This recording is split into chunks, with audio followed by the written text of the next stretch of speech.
Hello everyone, welcome to yet another session of the daily news analysis by SRIRAM'S IAS, where we take up the important articles featuring in the Hindu newspaper and break them down for our understanding from the UPSC examination point of view. So let's start today's discussion by taking the important articles which are featuring in the Hindu newspaper. So let's take up the first article for our discussion.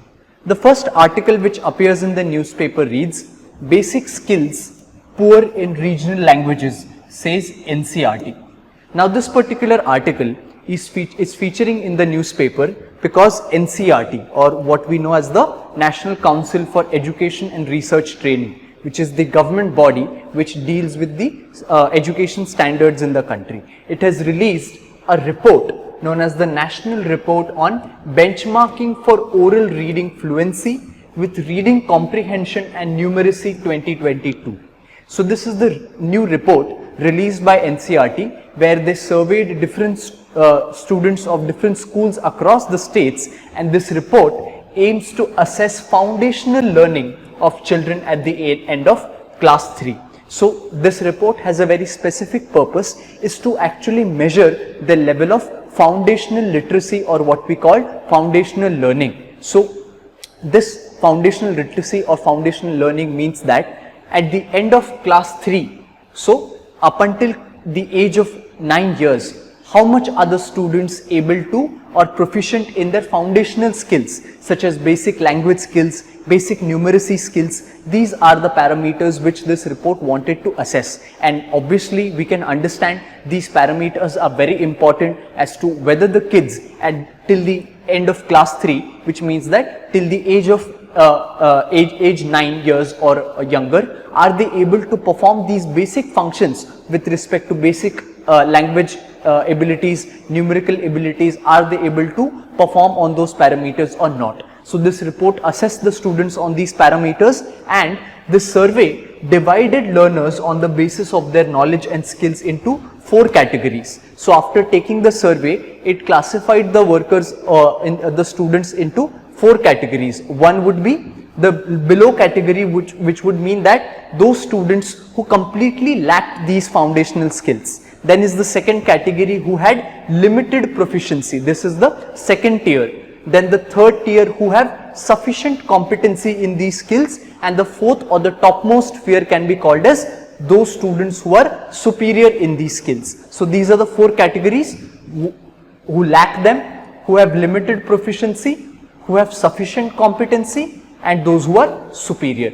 So the students, when they were assessed on these parameters, were found out that a major percentage of the students actually in the schools across the country are showing levels in quite dismal in their state of foundational learning. In fact, Tamil Nadu came out the state which has the highest number of students lacking the most basic numeracy skills according to this NCERT study, followed by Jammu and Kashmir, Assam and Gujarat. So this is the level and the hierarchy of states which have performed the worst. So Tamil Nadu is the state wherein most number of students are showing the lack of numeracy skills. These students, as a result, generally cannot complete the most basic grade level tasks like the identification of numbers, addition and subtraction.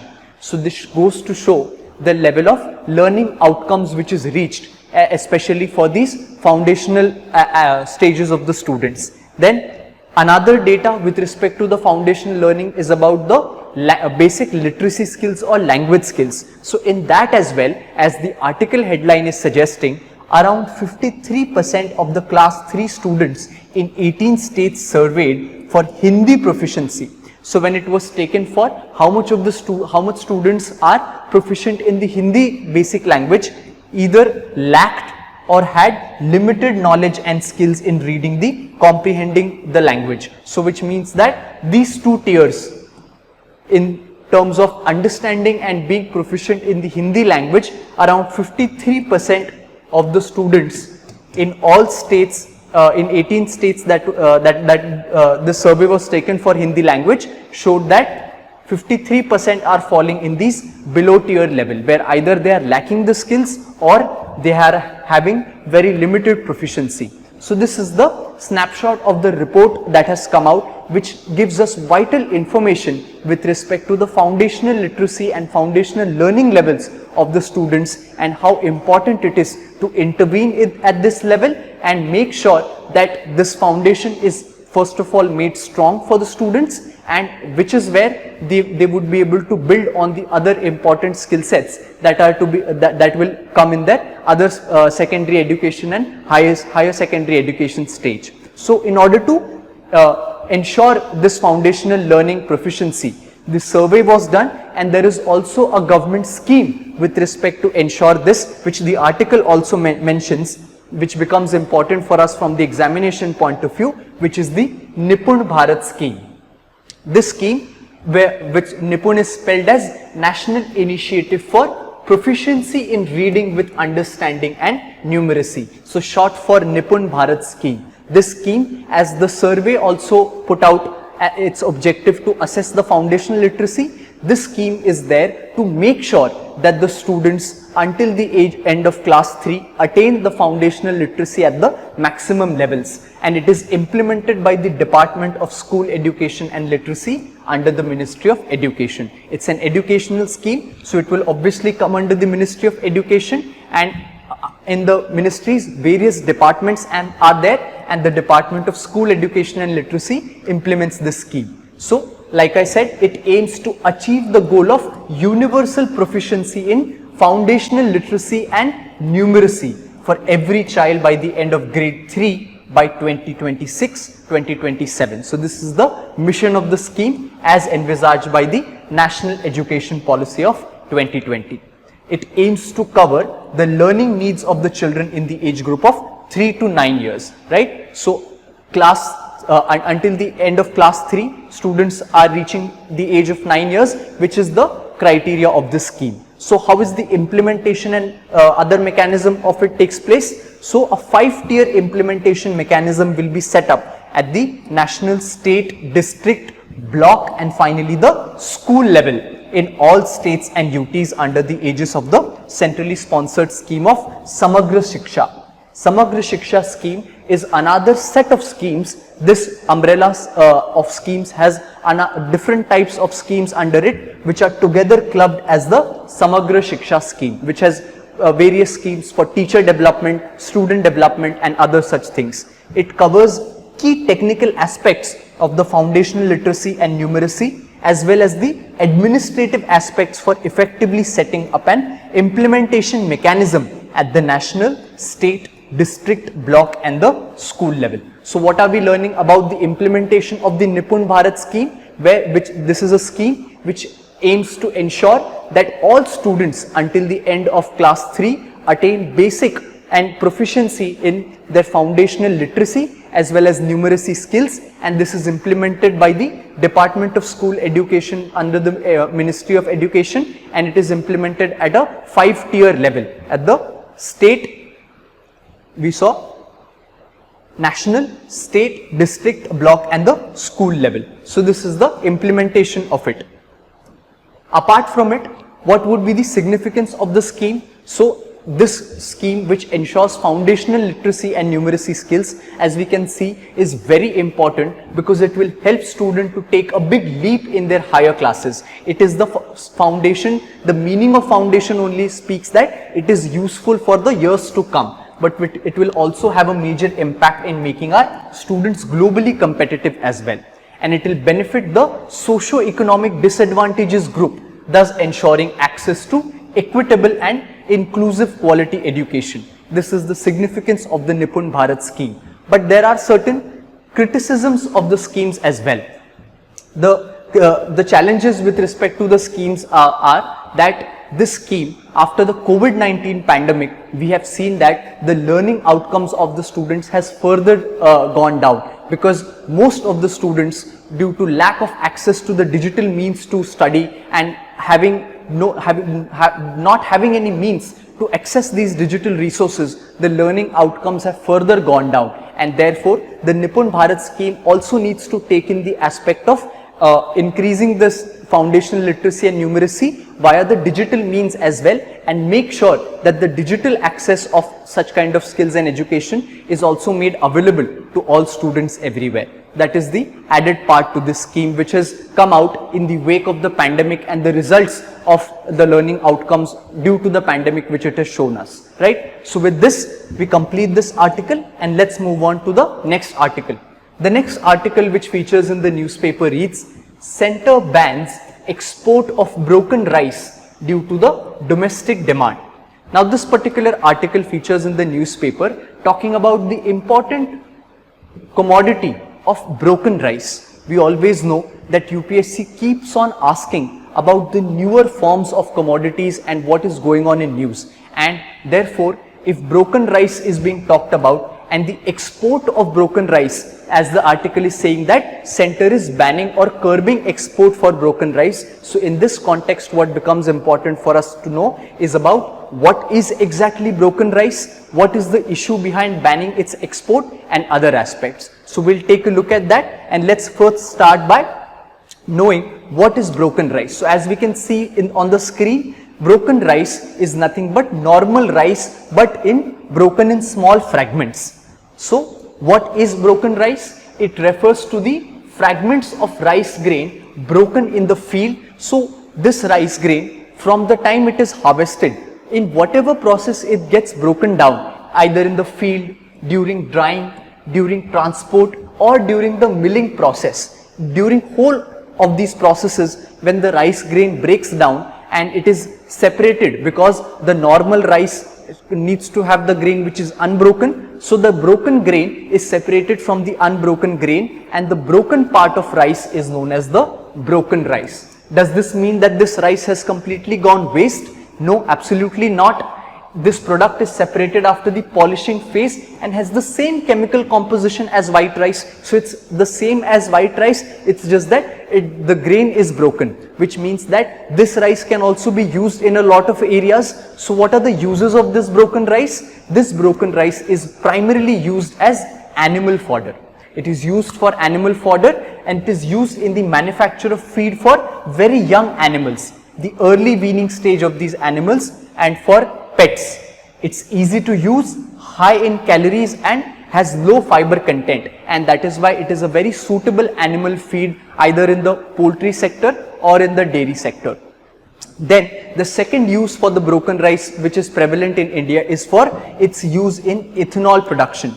We know that ethanol is being increasingly produced under center's mission to blend 10%, which the level of which it has achieved, and now it wants to raise to the level of 20% of ethanol mixing with the conventional fuels. So that is why the production of ethanol has continuously increased in the country, and broken rice forms as a base for extracting ethanol from starch. Rice is a form of starch, and that is why ethanol is produced from this broken rice. So as we can see, there are various uses of this broken rice component which India as a country makes use of. But this broken rice is also of use to other countries as well. And due to the increasing tensions in the geopolitical world order, where earlier those countries which used to supply or export broken rice stopped doing so, and the major bulk of the exports then was taken up by India. So therefore, export of broken rice for India rose by around 4,178%. Such a drastic increase in exports happened by India for the broken rice during the month of April to August, from the figure during the corresponding period in 2019. So where in 2019 the level was, in 2022 there has been a 4,000% increase. That's how much India has increased its export in broken rice. And who gets the most number of exports of our broken rice, meaning which country imports the most amount of broken rice from India? And that is China. China imports the highest amount of broken rice from India, and it makes use of this generally for its noodle making purposes and other purposes. So China and other countries are Senegal, Vietnam, Djibouti and Indonesia, the major rice eating countries. These are the countries which import broken rice from India. And due to the increase in exports and lack of use in these aspects which India as a country takes use of broken rice. This is why the center has decided that it will curb the exports or ban the exports of broken rice for now, so that the need for it in the domestic sector is not compromised. And India exported around 21.31 lakh ton of the broken rice in the past 5 months. This is the extent of broken rice exports, and that is why the meaning, concept and use of broken rice with respect to exam perspective becomes very important for us. So this is the discussion on this article, and with this let's move on to our next article for the day. The next article which features in the newspaper reads, Supreme Court takes up pleas against the Places of Worship Act. Now this article talks about a very controversial act which is quite in the news time and again, which is known as the Places of Worship Act. Now what is this act? Why is this controversial, and why it is again coming into controversy and Supreme Court is taking up a plea against it? So from the examination point of view, what becomes important for us is to understand the basic concepts and the provisions and what is exactly the Places of Worship Act. So let's talk about the Places of Worship Act. Now, when did this act come up and why did it come up? What is this act? It is described as an act to prohibit conversion of any place of worship and to provide for the maintenance of the religious character of any place of worship as it existed on the 15th day of August 1947 and for matters connected therewith or incidental thereto. Basically, this act, which basically is aiming to protect conversion of any place of worship. So what happened was, we have an history in India where we know that when the temples were there and some rulers from outside came to invade, the character of these temples were changed, and many of the temples, for utilizing the resources of the temples, were changed and maybe destroyed, or their character was changed. And this scenario was carried out for a long period of time, and this became a cause of grave concern, because after independence it was seen that the alleged conversion and reconversion processes for such places became a cause for massive unrest in the society, even causing riots in some places. That is why the need arose that a certain legislation should come into the place which makes the character of a religious institution or religious place, it freezes the character and no such conversion is made possible thereon. This is what became the genesis of the Places of Worship Act. So what are the various important provisions under this act? So there are few provisions which talk about the objective of the act. One is the section 3. This section of the act bars the conversion in full or part of a place of worship of any religious domination into a place of worship of a different religious domination, or even a different segment of the same religious domination. So this is where we can see the objective of the act is getting fulfilled, where it stops the conversion of a place of worship into any other faith, place of worship of any other faith. Then section 4 clause 1 declares that the religious character of a place of worship shall continue to be the same as it existed on 15th August 1947. So where does this particular act freeze the status of the place of worship? It kept the date of 15th August 1947, which means that up until the date of 15th August 1947, whatever was the status of the place of worship, it would now stay as it is. This became the date for the under this act. And section 4 subclause 2 says any suit or legal proceeding with respect to the conversion of the religious character of any place of worship existing on this date of 15th August 1947 pending before any court shall abate, and no fresh suit or legal proceeding shall be instituted. So this was what the provision was added in the Act, Places of Worship Act. But now there are certain exemptions given under this act as well, where the provision is there to freeze the status of places of worship. For certain places of worship, certain exemptions are also made. What are these exemptions and for which place are these exemptions made? So the disputed site at Ayodhya, we know that the Babri Masjid demolition and the site of the case of disputed case of site of Ayodhya became a talking point for a lot of period, and therefore this particular site at Ayodhya was exempted from the purview of this act. It was exempted, and due to this exemption, the trial in the Ayodhya case proceeded even after the enforcement of this law, which we now know has been settled. And besides this Ayodhya dispute, the act has also exempted any place of worship which is an ancient and historical monument or an archaeological site covered by the Ancient Monuments and Archaeological Site and Remains Act. So apart from the Ayodhya dispute land, any monument which is covered under the Ancient Monuments and Archaeological Sites and Remains Act. Basically, this would be that place which would be conserved by the Archaeological Survey of India. So such kind of a place of worship would also be outside the provisions of this act. Then a suit that has been finally settled or disposed of, that place of worship would also be outside the purview, and any dispute that has been settled by the parties or conversion of any place that took place by acquiescence before the act commenced would also be outside the purview. So these are some of the places of worship which stay outside the purview of this act. But then why is the act under contention, and why is the Supreme Court hearing a plea against it? It is because certain section of people are criticizing the act and have certain problems with respect to the act. What are these problems? So first of all, there is criticism that the law has been challenged on the ground that it bars judicial review, which means that any place of worship which has been kept out of the purview, it should be allowed for anyone to go to the court and make the court challenge the act or provisions of the act and thus enable judicial review in this aspect, which is a basic feature of the constitution. And since this is not being done, it imposes an arbitrary and irrational retrospective cutoff date. That is also a criticism under this law, and abridges the right to religion of Hindus, Jains, Buddhists and Sikhs. Basically, the section of people feel that if there is any place of worship which is needed to be looked into and the character of that place of worship needs to be changed, there needs to be freedom for this section of people to approach the Supreme Court and ask for a review of that particular provision or